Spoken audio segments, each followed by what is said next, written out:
Lavender is another one of my favorite oils. It's a natural antiseptic, it's anti-inflammatory, it helps with supporting blood pressure.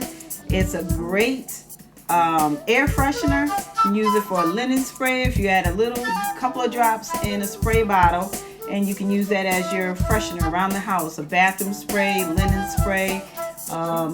In your dryers, you can put a few drops on a damp cloth and put it in your dryer. That'll freshen up your clothes. It helps with calming and also allergies. So if you're having a sneezing fit, just try this. If you're having a sneezing, going into a sneezing attack, or having an allergy symptom, put 1 drop of lavender on your hand, cup it over your face, and inhale it, and feel the relief. Lavender oil is my favorite.